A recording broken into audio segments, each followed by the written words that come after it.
Joey B, back from the Met Gala, back at Bengals practice. We'll talk about this coming up next on the Cincinnati podcast.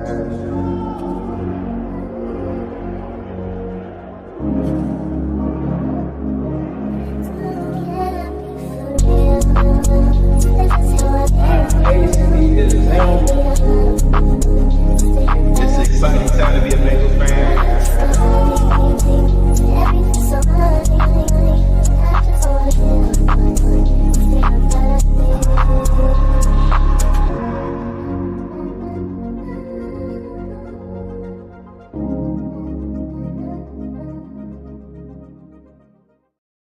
Welcome to the Cincinnati podcast. I'm Ace. He's Zim. We are back. Zim, how you doing today, bro? I'm doing good, man. I told you I've been working out like crazy, so I'm in some real good shape. Been running with the basketball team out there. Them boys are scared of me. I'm doing really good. You know, one thing that people don't know about Ace not on camera is that he's a psychopath. I had to block him this morning because this dude is so butthurt about the Lakers going out by the Timberwolves.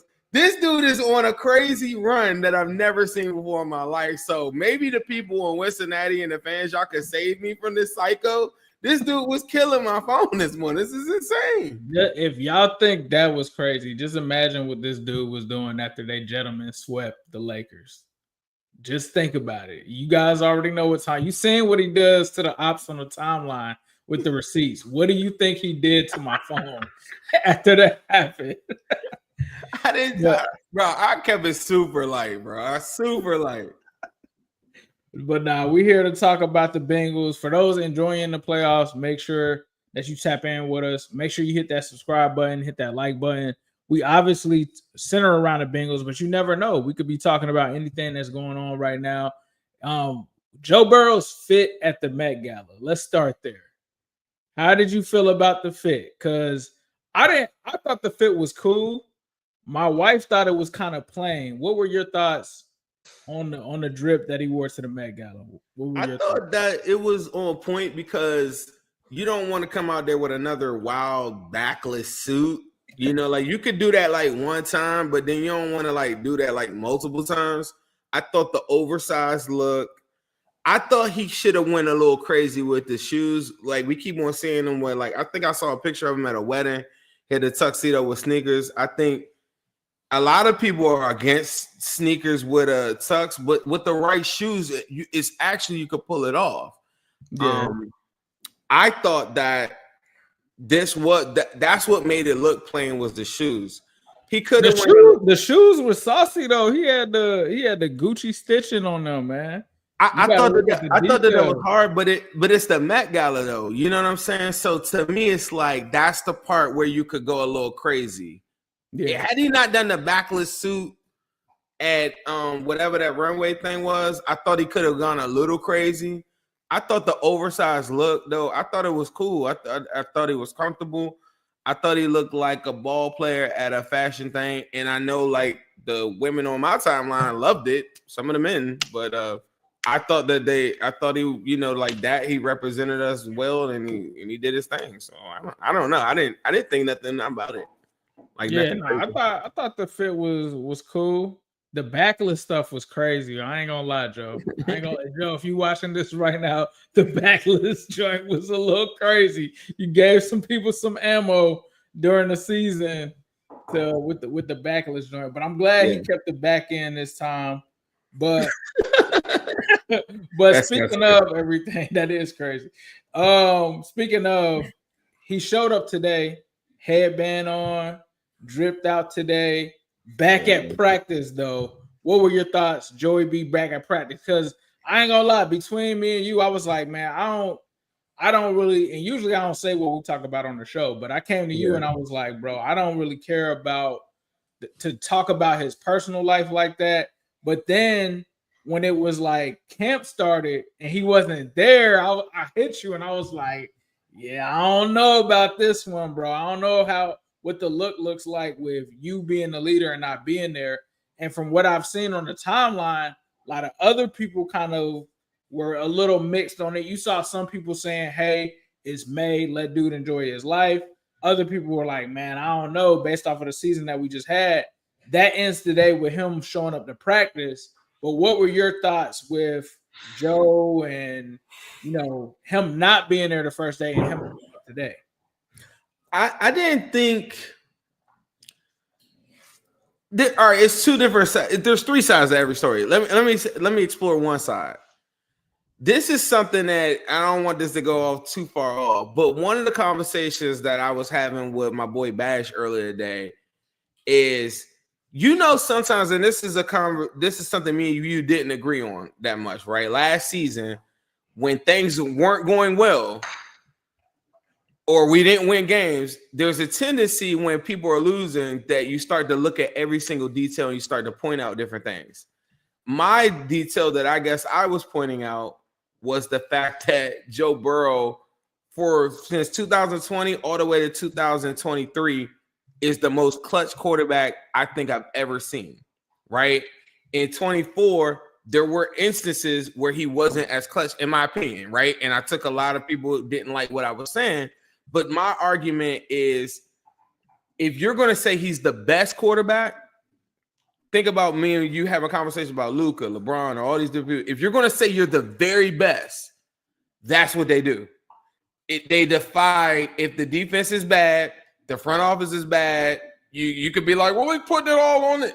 That's what the greats do. Like, that's how LeBron became LeBron, is like taking El Gaustis to the finals. Like, that's how Jordan, comes out and starts doing things that nobody thought they could do. You know what I mean? Like, starting at 84. So to me, it goes hand in hand with this conversation. Everybody, from a team standpoint, I do get the OG in me says that everybody got to be on the same thing. Like, you coach a little league basketball team. I coach a little basketball team. I don't care who scored 20 points. You gotta be at practice. And the reason why is because when you start, if you lose, fingers start pointing, and then they get to arguing. And mind you, this is little kids and stuff, but a bit of resentment happens, right? And so I always preach to our fans is like, if you keep on saying that, yeah, I don't see that throw that you said Joe had an error throw, and they will come back and be like, yeah, but the defense is so bad. I'm like, that's cool. But go tell that to the rest of the defense. Go tell that to everybody that's out there that actually didn't make a mistake. Everybody got to be judged accordingly. The other part of it, though, is Joe Burrow at the end of the day. So it's like, bro, like, what are we really doing? We wouldn't even be in the spot without 9. And what he did this all season for the front office, like, he cooked. Like, bro deserves multiple days off. You feel me? Like, and nobody should be questioning it.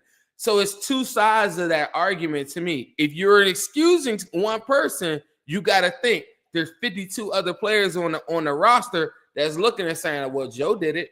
You as a fan might be saying that's not a big deal, but I'm just telling you, like, how teams go. And you know what I mean? So I wanted to hear your thoughts on that. I mean, one thing that you said to me, not to take credit for it, was, what if this was Jermaine Burton, right? The headlines are a lot more harsh. The criticism is a lot more of a microscope. For me, if the Bengals didn't have slow starts to the season, then I wouldn't have really cared. Like, if they would have made the playoffs or something like that, I wouldn't have cared. For me, looking at it from how important this offseason was, at first I didn't care, and then it was like I didn't even realize like that he chose to go to the Met Gala in lieu of that first practice, right? So when the first practice hits and I see Jamar there, right? Jamar's freshly paid, he's there. T's freshly paid, he's there. I'm not expecting to see Trey Hendrickson there for obvious reasons, but to not see Joe there was just like, man, is it a thing? You know what really popped into my head, which this is over exaggeration, but what popped into my head was when CJ Uzama left and went to the Jets or whatever, and he was like, yeah, I want to be around some young dogs that's ready to lock in. I never really thought Joe Burrow wasn't that. until I felt like definitively I could never say that about Joe until the Met Gala thing. And it was like, man, to go to the Met Gala during this time after 2 bad seasons, the biggest off season, everybody needing you there, you're the leader. I kind of was like, I don't know. I feel like them people at the white suit party got to him on this one. Like, I think the equity that Joe Burrow's built within us, it goes hand in hand. The same way I'm saying I don't like people giving him a pass. Like me, this might be my coaching style or me being part of teams or whatever. The best players, I'm the hardest on. Right. And I think our fan base is the exact opposite. It's like because they're so grateful for him, he could do no wrong. And to a certain extent, I'm with you. Like I've been known as the biggest Joe Burrow glazer on the app, right? But behind the scenes, when me and you talk, I'll be like, yeah, what's up with that throw? Like, why Joe? And then you could be like, man, what are you talking? I'm like, bro, he got made that throw. But it goes hand in hand. Like, Joe should be, to me, he's built up so much equity. Not even the Burton one, I was just making a joke too, because it's not fair because Burton is messed up. Joe hasn't, so it's not the same.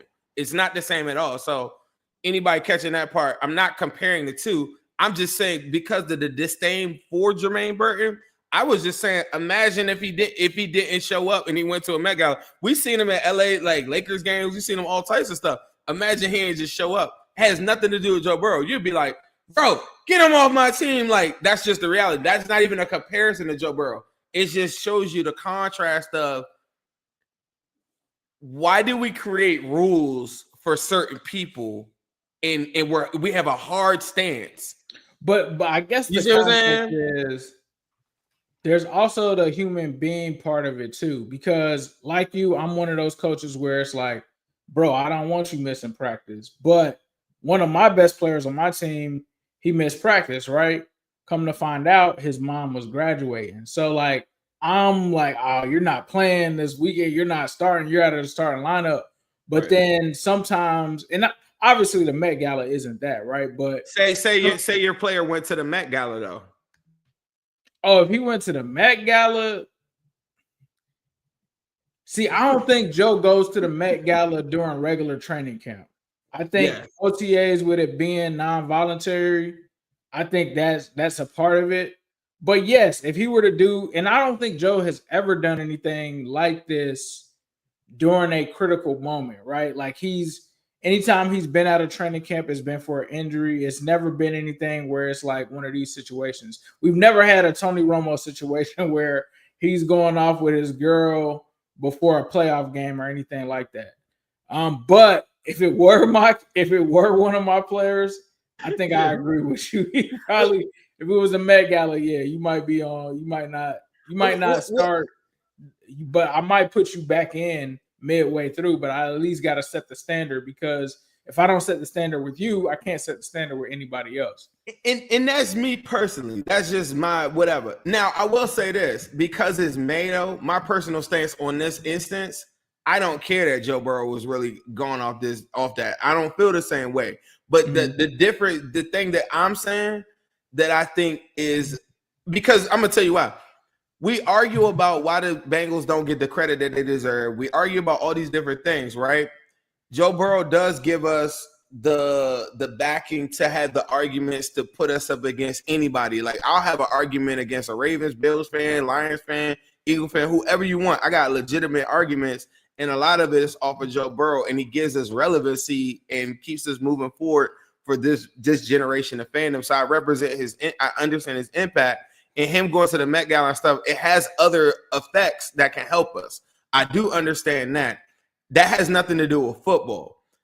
I'm just saying, from a team aspect, I don't think the average fan thinks about that. Also, when they're killing, like when the Bengals went on a 5-game win streak, fans, I keep on coming back to this, and not just fans, just people in general, like NFL analysts and stuff, they still kept on talking about how bad the defense was. And I'm like, on a 53-man roster, at some point, nobody's ever going to think that the defense is going to start to gain resentment towards all of these people. Now that goes hand in hand, because if you're judging the defense on a scale to say, look, it's all the defense fault. So then when we win, we don't get no credit either. Like, I thought Josh Newton, he was a big part of why George Pickens didn't have a catch in the Steelers game.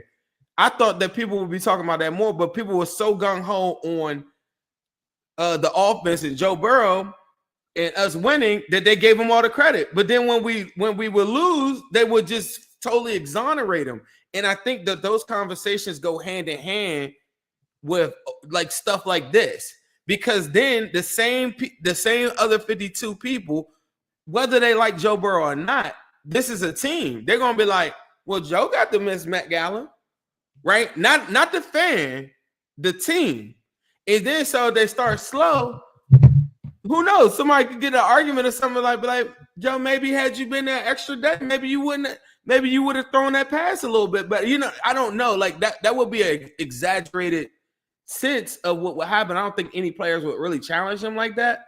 But that's how teams operate to me. And like sometimes I see on the internet, they just don't operate like in a team atmosphere to say everybody's important. If you're going to sit there and argue the value of a Trent Irwin to me for like 3 years, right? Whether you like them or not, but you like, man, but he works hard. He's there every practice. He knows the playbook. That has value to me. So every single person, including my very best player, gotta have the same exact thing. And if it's not the same exact thing, is he just living his life, bro. He's young. He's doing his thing. He can't be a robot. How do you feel about that side of it? Yeah. That's the part where we're in May. Now, if he did that, and we in July, that's different. Fact. That's very different. I think it matters that we're in May too, because it's voluntary. So that's very whatever. You want to read the super chat? Sure. We got a super chat from Michael Roth 999. Super chats are open, so feel free to send those in. That guarantees that your super chat gets read live during the Cincinnati show. Joe is going to bite his damn tongue off. Just looks like my brother playing sports. Shake my head. Haha. So for you guys listening in the car, this is why you want to come on over to our YouTube, hit that subscribe button, watch the show live, cut the alerts on, because you can see what picture we have of Joe up here that Michael is so graciously talking about and referring to. So make sure you guys hit that subscribe button, hit that like button too. That really helps other Bengals fans find the channel. We have one of our guys that usually is always here telling people to spam that like button. We truly appreciate that. That helps support the channel. But outside of this, the other big topic that everybody is talking about right now. So we're in agreement. It's not a big deal that Joey B wasn't at the first day. He showed up. He's good. All right. You know what kills me? Can I just say this real quick? On the internet, I hate when somebody has like these strong, like our boy Ryan stated how he felt on something, right? And I watched all these people be like, dude, you're such an idiot. Why would you like, why does it have to be like that? Why do we always gotta like be so like Twitter is a weird place, man. It's like if you don't think along, if you don't agree with what I'm saying, then you're calling people retarded. You're calling like, why is it gotta be like that? Is if people try to fake, like they try to make us seem like I'm not even gonna whatever, forget that.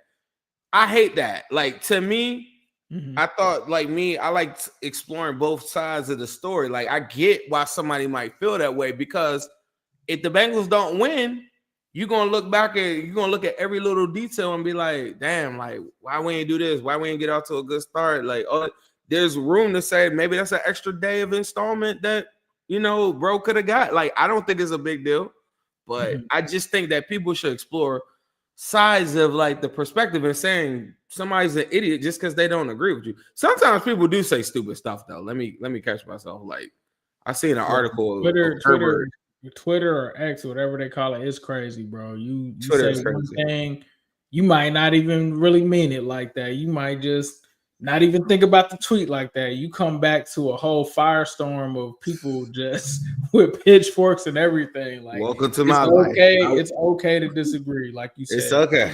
It's gonna be okay. Ryan, we here for you, bro. So, but another divisive topic on the low, because I've only heard certain media personalities saying this. Geno Stone goes out and takes a pay cut, right? Severe pay cut. Some people were shocked by this.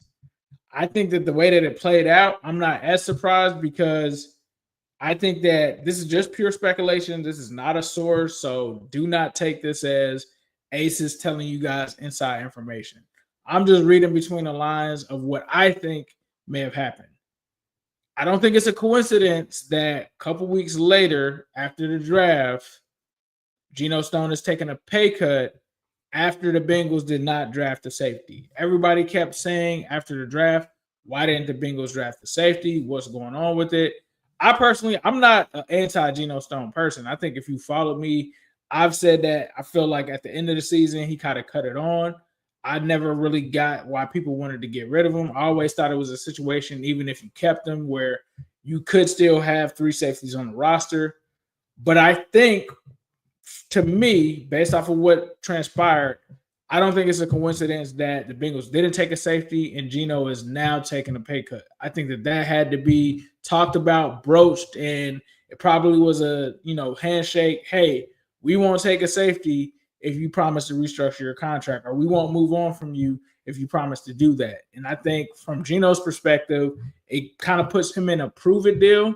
But if he balls out like he did the last season with the Ravens, you're talking about him being able to capitalize the next season.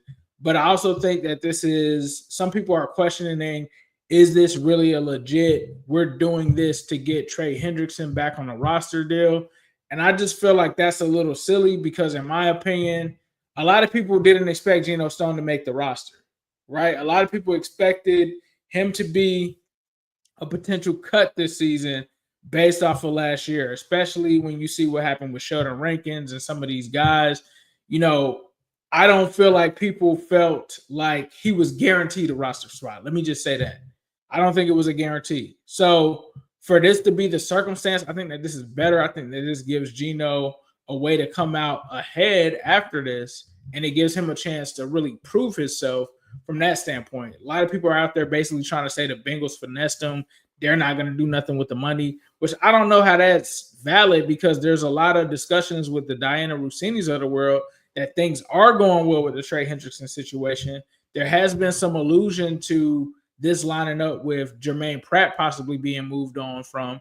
There's another article that came out today that said Trey under no circumstances is playing up under his contract that's scheduled for this year, which he shouldn't. So I don't know why it wouldn't be that this can also be like, hey, this is a Geno Stone move that makes sense, that also works for us bringing back Trey Hendrickson. What are your thoughts on like him taking the pay cut? I'm one of the people that's worried that he's going to take the pay cut and they do nothing with it.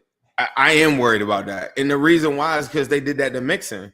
They had a lot of people, not going to say no names, convinced the whole entire fan base that he should take a pay cut. He did the pay cut. Then they moved him. And then when we had all them injuries to the defensive line, why didn't they just go sign like a defensive lineman? They left us hanging with the 4 or 5 injuries and they didn't go get nobody. So, like, to me, I think that stings. When we had the offense, when Xavier Su'a-Filo got hurt that year, 2021, and all these different instances throughout the season where they had that extra money, anytime somebody had a cut or they took a pay cut or somebody helped us out, they never went out and got the extra person. I don't trust them to go and use that money for anything. On the Cincinnati Twitter page, they did that. I posed that same question. I said, what do y'all think they're going to do with the money? I think one of the biggest sweepovers in the history of Bengals history is the fact that everybody made and pushed the issue of Mixon getting that pay cut, and he did it, and then he got moved, and then they did nothing with it, and they left us hanging, and we missed the playoffs by 1 game. That's very important to know. That one defensive lineman that maybe they could have signed or something like that, maybe the Bengals are in the playoffs. I don't know. But I just think that Geno Stone, I don't know how much weight. This is what I was telling you. Why the Geno Stone one is puzzling to me in this. Why would they wait till after the draft and say, yeah, if you don't do this, then you cut, right? When you do that before the draft or whatever, because now that you walked out of the draft and you don't have a safety, if I'm Geno Stone agent, I'll be like, they bluffing. Who they gonna get? Like they can go bring they could bring in Justice Simmons, but they could bring in Justice Simmons right now, or Blackman. Yeah, they could go bring him in right now. Like I don't know. I don't know how much weight that will hold. They would be in a bad spot if they cut Geno Stone to me. Who you gonna run out there? Tyson Anderson? Yeah, I think they will have to go out and get another safety, which it's just kind of crazy to me that Justin Simmons, I don't see why they wouldn't want to add to the safety room. Nothing against Tyson, nothing against Jordan, nothing against Geno. But Justin Simmons is on live TV begging for you to sign him. You have questions in the safety room. And Dalton Risner too. You just good? You just chilling? I'm like, we got Dalton Risner. Like, they are literally getting on platforms and saying, I want to play for the Cincinnati Bengals. Now, could Justin Simmons be saying that? How much is he willing to pay? Yeah, let's get into that. How much do you think Justin Simmons will be willing to take? What's the lowest amount that he's willing to take to play for the Bengals? $4 million. I looked at our friend of the show, Andre Parada, laid out the savings that they saved from Piron and Geno Stone at 3.7. Why is that important? The kid that I really want is Blackman, who is younger, has the same agent as Jamar Chase and T. Higgins, right? He's younger. He's more in the mold. He's coming off a better season. I can't believe he's not signed. He'd be around that 3.7 million, 4 million range. Justin Simmons this late in the game probably be looking at like a $4 million just because of the all-pro background, $4 million contract with incentives that maybe get him up to 5 or 6 or something like that. But he's coming off of a season that's very similar to what Geno Stone had. I think he was playing out of place. But I prefer Blackman to me. I think that he fits in what we're trying to do a little bit more. And Geno Stone is just in a straight up outfitter mode. Justin Simmons at this point in his career, I don't think is ever going to be like the tackler that he was 4 years ago. Like, I just don't see it. So yeah, I did see somebody mention something about his tackling. It looks like last year he had a missed tackle rate of 10.1%. So he missed 7 total tackles. But he literally was just on the all-pro second team the year before in 2023. So me personally, I'm taking that chance. Also what he brings to the locker room as a veteran, right? Veteran leadership and stuff like that. He kind of talked about being on teams that didn't really win, wanting to be on a winning team. You never know. Like, yeah, he might not have played good for Atlanta last year, but did anybody think Atlanta was going to be a real contender? It's hard to say. All the people that told me that Jesse Bates was the greatest thing since sliced bread told me that he would have that level of impact. I'm sorry, but those are the people that told me that. Nah, I mean, I just if you could get either of them, personally, I would take Justin Simmons. I mean, this is a dude that it'd be one thing if he was like 3-4 years removed from an all-pro, but 2023 all-pro second team, 2022 all-pro second team, 2021 all-pro second team. Like, I don't know, bro. If he would take the $4 million, I would be good with it. If he's thinking that he's gonna get a legit safety deal, you're gonna have to look elsewhere. But if it was a situation where we could make it work, I would do it, bro. Do you think that they're using any of this money for a potential Justin Simmons, Brandon Scherf, or do you think this is only for Trey Hendrickson? I don't trust them with either. That's what I'm trying to tell you. I don't trust them with either. The part that people feel like he's saying he's getting finessed, there's validity to that because I've seen them do this before. Somebody restructure, somebody take less than Pratt and Wilson. They took less than. They didn't come back and use those extra bucks for anything. They rolled it over. If you're talking about rollover, and we're talking about a Joe Burrow Super Bowl window where you coming off a very questionable draft, You're coming off a pretty weak all season. Rollover is not going to work with me, bro. Like, if you're saving cash right now, it better be for something right now. I don't know. I've seen them do this before, and they didn't deliver the goods, bro. Like, I just don't trust that they're going to, it's for Trey, it's for Sheriff, or it is for Justin Simmons, or who I want, Julian Blackman. I just think Julian Blackman at 26 years old, I don't know. I like the kid. I think he's really good. Either of them, I don't care. Give me any of them dudes. I think another safety dude in the room is going to go a long way. Maybe they're playing the long game. I just think it's so risky with over $25 million in cap space. Why? And you did the contract with T. Higgins and the end part that we had Parado on the show. Why did you structure it so that you would have less cap space anyway? Like, all of these things make me very, very. I don't know if people have been following me on X. This is the least confident I've been in the Bengals since the start of the 2021 season. This all season, that contradictory draft, you draft 2 linebackers, but you had the option to go get the best one in the first round. You say you want to protect Joe Burrow. You had the option to go get the best guard in the second round. You could have came back and doubled up with guard in the third. How about we talking about safety? How about Xavier Watts, Winston, Alden was there in the third? Why are we even having this conversation? Like, their draft is very questionable. It is a reason why it's been around the league. Great, thought as the worst draft in the NFL at D- and C- is a cumulative point. Us as fans, we understand, like, hey, look, this dude gonna do this, Knight gonna be good, da-da-da.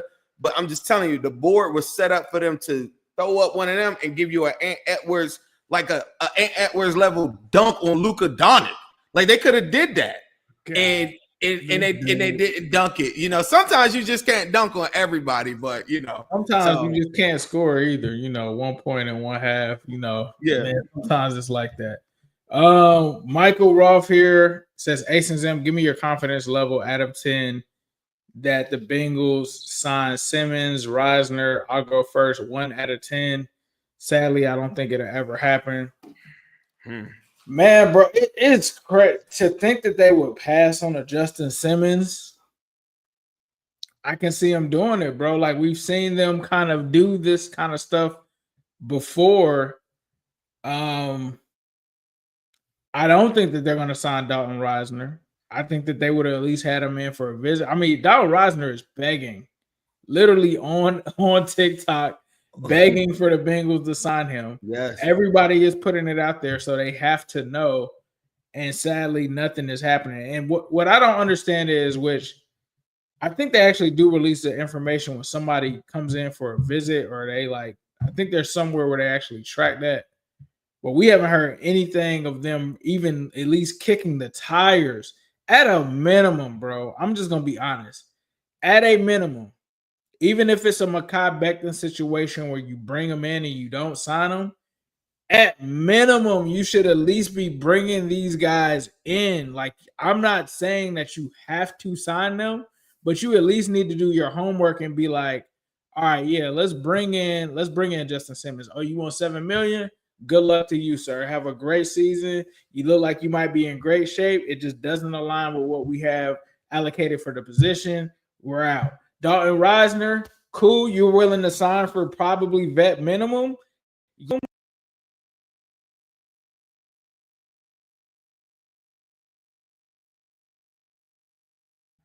I think I lost you just now. I don't know what happened just now. I cannot. But I'm on the same wave as you, where I just feel like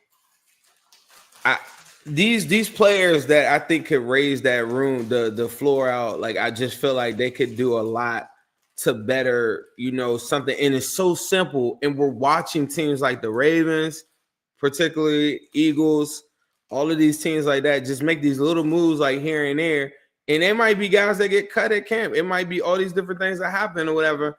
But you got to take that chance because the low risk and the reward that it can give you is just too high. So, Michael Roth, on your question on the level of confidence, you say you're at 1 to 10. I'm at a 4 out of 10. I think that they give us one of those guys. I don't know. I think they give us one of those guys. That's all I got. I'm at a 2, bro. I'm at a 2. 2 for 10, kind of like Ant's 3-point shooting last night. So you see what people are saying with the Geno one is like, so that if you're at a 10, then you got to understand, and that's why somebody would say, yeah, they finessed them or they didn't get it all, like they didn't do right by them. Because if you're doing that, you think the money's going towards Trey. No, I said a 2 out of 10. I think it's a 2 out of 10. That's what I'm saying. Like, remember earlier you were saying you don't agree with people that were kind of dunking on Geno, saying he shouldn't have took the pay cut, right? I think the money is for Trey. I don't think it would be for Justin Simmons. I don't think it would be for Brandon Scherf.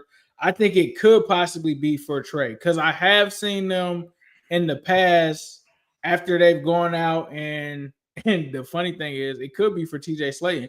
I've seen them do things like go out and sign guys in free agency, and then they've gotten the money from elsewhere with cutting certain guys. Like, but then I've also, like you said, seen them cut people and not do anything with the money. So to me, it really makes sense that they would do it in a sense to make something worth towards putting it towards Trey. If they don't do that, the only way that it plays out like Mixon would be, and I can't say definitively, but it would be they're not giving Trey Hendrickson anything, and it's like, we're going to make you pay on this too. Then it's going to be like, well, why the hell did you have Geno Stone take the pay cut? Because if you're not giving Trey anything, it just doesn't make sense right now. The reality is this.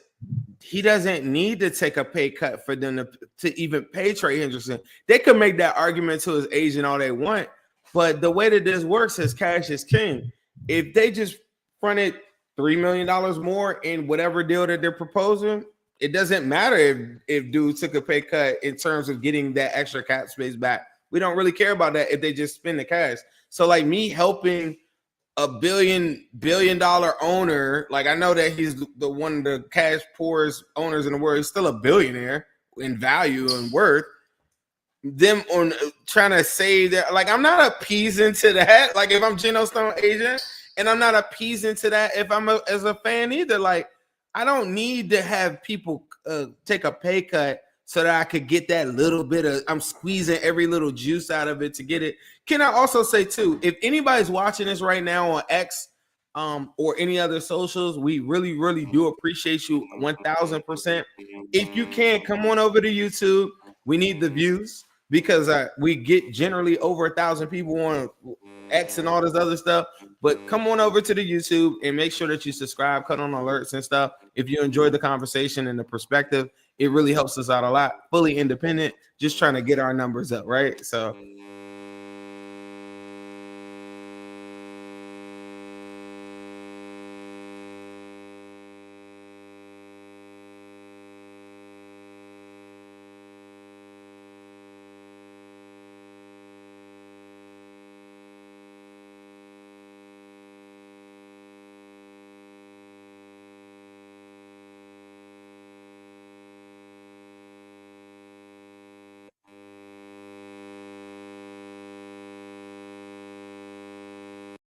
to my camera mic, we'll go with that. I thought that was you. That's you. I mean, I thought that was me. I think that's you buzzing. It's a buzzing sound. Yeah, I just switched it to the other one. I guess the Blue Yeti is dead, bro. I didn't caught the mic virus from you, bro. I have to go ahead and get this mic up out of here. I'm with the Blue Yeti right myself. So this is I'm not about to advertise for them. I think it's a good. We not advertising y'all Blue Yeti because y'all not doing right now. But I think for me, like the other side of that, yes, you don't need to save a billionaire money and all of that.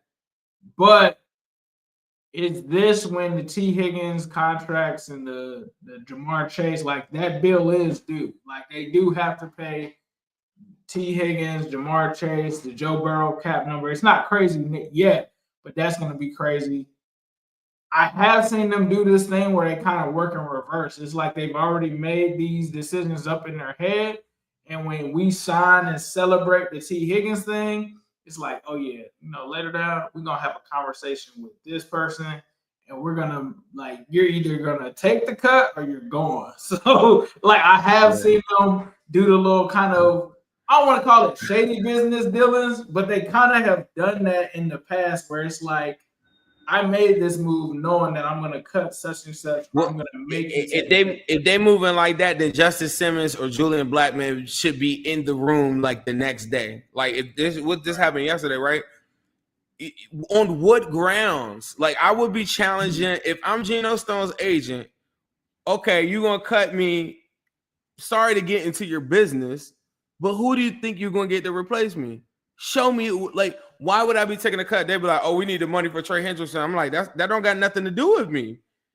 So the only threat, the only real threat will be well, we brought in somebody that could replace you. Where's that somebody at? Trey Hendrickson don't. If I'm Geno Stone, bro, let's talk business. Not fandom. If I'm Geno Stone, Trey Hendrickson don't got nothing to do with me. I don't care. I play safety. I'm my own man. I have my own family. That has nothing to do with me. Y'all don't need me to say $3 million to go pay this in a billionaire family. So what? That's true. What if it's Sheldon Rankins? You're not going to Sheldon Rankins and saying, bro, you didn't live up to the expectations of this contract that I gave you. I'm supposed to give you the same amount of money for next year when I feel like you didn't live up to it. I bet they probably fought for some of that money back. They probably had an injury settlement or something towards the end of it. The inner workings behind the scene. I bet you that whatever guarantees he had in there, he probably got, but they probably had injury clauses and different things in there too. And the reason why he never came back and we didn't hear anything, they probably had a whole nother designation and there was a conversation that they probably handled behind the scenes.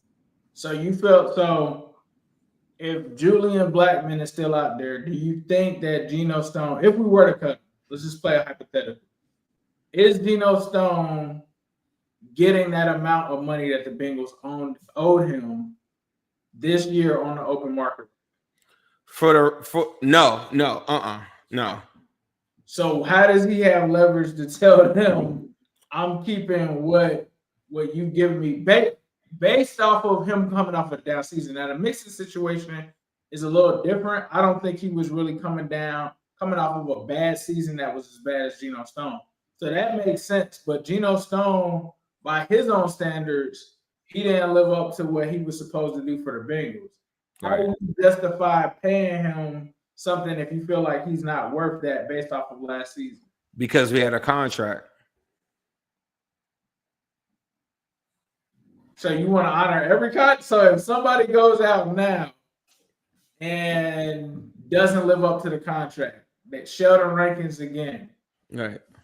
You want to continue to get them the money? I mean, that's generally how this works. That's why players are fighting for guarantees, because teams do give them the axe and they cut them all the time. That's why everybody's fighting so hard for guarantees. And if you don't get second-year guarantees, and this is why people said T. Higgins was ripped off or whatever from the outside, right? But they weren't looking at the designation after a certain day where money was released, and then also the money up front, which in itself is a guarantee in itself. So even if they felt crazy about T. Higgins and T. Higgins falls off a cliff this year, they could say bye-bye after, and that's what the whole conversation is about. So while you're in the league, you're playing to get all the guarantees that you can. And if a team his leverage in that conversation would be well, you sign me up for X amount of time. I get it. If you were to cut me, I wouldn't stand to make as much as I want. So he doesn't have leverage in the stance of, well, if you don't say that, I would be saying, well, you're going to take a dead cap hit of X amount of money. I don't know that off the top of my head. But you're going to take that, and you're not going to have anybody, and you're not going to have a safety in the room, is what I would have countered with.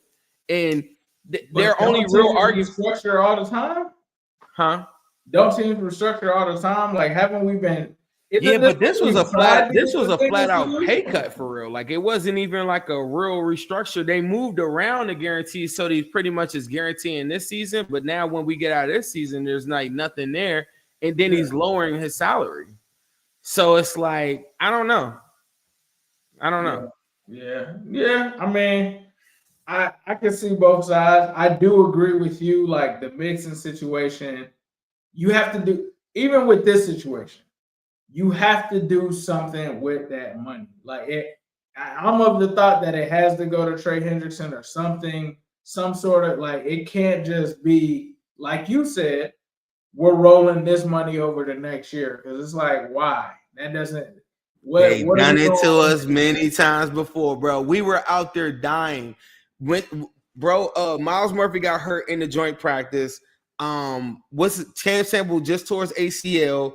Chris Jenkins had a cast on his hand. McKinley Jackson was hurt. Whatever. All these people, whatever. The money that all these people just said, all this money that everybody cried about with Mixon saving 2 million dollars, the Bengals said we don't care. They didn't sign not one defensive lineman in that stretch. And I think it's a big reason why we started off the season the way that we did. And they didn't care. They just waited for everybody to get. I ain't even let's show the rankings. They've made it very clear. Once the season starts, this reserve money that we've been telling everybody that we got to carry in case of an injury, they showed us in real time. We don't care. We'll let all these defensive linemen go out, and we'll start Zach Carter, and we'll start dudes off the couch. I forgot the bum. What's that dude they brought in? They had these dudes that ain't even guys like that. I mean, bro is out there moving refrigerators tomorrow. Bro's out there working for Home Depot in the parking lot, moving refrigerators and appliances. They said we'll bring that dude in before we take the $2.8 million that y'all cried about. We're mixing one of the greatest running backs of all time, and one of the greatest running backs in the history of the Bengals, second leading all whatever, had 1,300 all-purpose yards. Y'all cried about $2.8 million, and we're gonna take that $2.8 million and we ain't signing nobody. How you like that? That's crazy. That's crazy. KP from KC. If Trey's deal isn't done with the extra money, then what are they doing? If they screw this up, I'm almost done. Yeah, I gotta see what their plan is, bro, before I go in on them. If they don't do nothing with the money, they trade Trey Hendrickson or something, that's gonna look crazy. They gotta go do something. We gotta put the pressure on them. That's what we're here for. They sent Joe, Uno, and T out for a coin flip the last 5 games. We won all 5 games. Would you keep sending them out?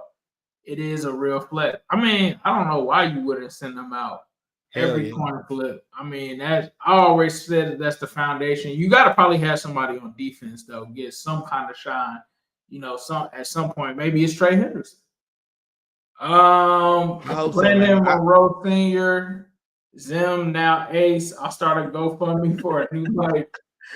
Appreciate it. Bro, we struggling over here. I don't know what's going on. And the crazy thing is, the stuff, if y'all saw the equipment that we have in the laptops and all this stuff, or my cameras, this is big money. This stuff be messing up. So it's not cheap stuff. It's not. It's not no regular stuff, bro. Like this it's a $1,500-$1,700 camera right here, and I can't even use it because it was glitching on the thing. The microphone we talking about, that's a couple $100. So I don't know. Yeah, it probably is time. I mean, I have had this one for a while, but yeah, man. Before we get out of here, though, we got to toss it to our friends over at Midwest Best Barbecue. Now they call T. Higgins, or you say number 5s. Either way, you'll be winning. It's them hot honey lemon peppers. Now they call T. Higgins, or you say number 5s. Either way, you'll be winning. It's them hot honey lemon peppers. Now they call T. Higgins, or you say number 5s. Either way, you'll be winning. And much love to Mama T, Uno and CTB. MB's got Bengals wings, and now we just added T's. Cause 9 to 5 winning things. Gritty for Uno wings. We say yes, Sirski now. Like Aces and be saying that T got them new wings. Only at MB's. Honey lemon peppers. Now you can call them T's. Honey lemon peppers. Now they call T. Higgins. Or you say number 5s. Either way, you'll be winning. It's them honey lemon peppers. Now they call T. Higgins. Or you say number 5. That was nice. I ain't gonna lie. Shout out to Midwest Best Barbecue, 669 Justice Court in Loveland, Ohio. Non-Timberwolves Lakers related.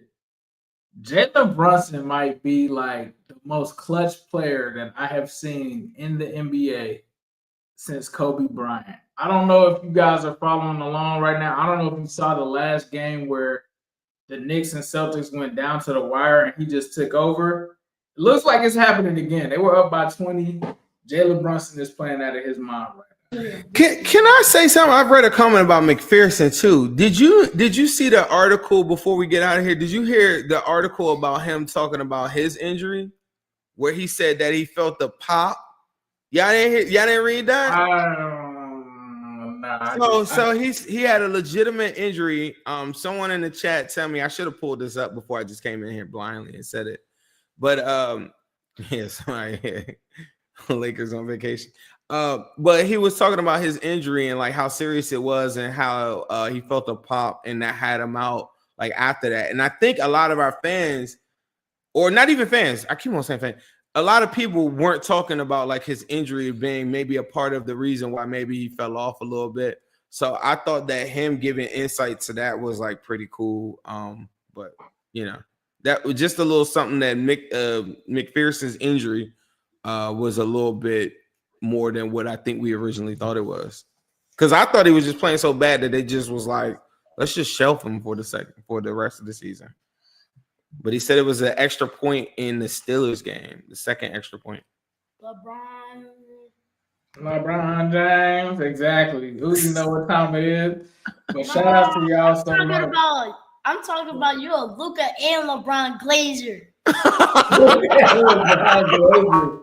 Oh my goodness. Oh my goodness, man. Anthony Edwards, man. What are these kids thinking, bro?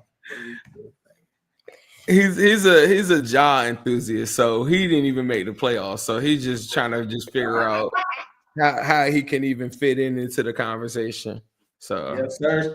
Appreciate you guys so much for tapping in with the Cincinnati podcast. We will see you guys next week.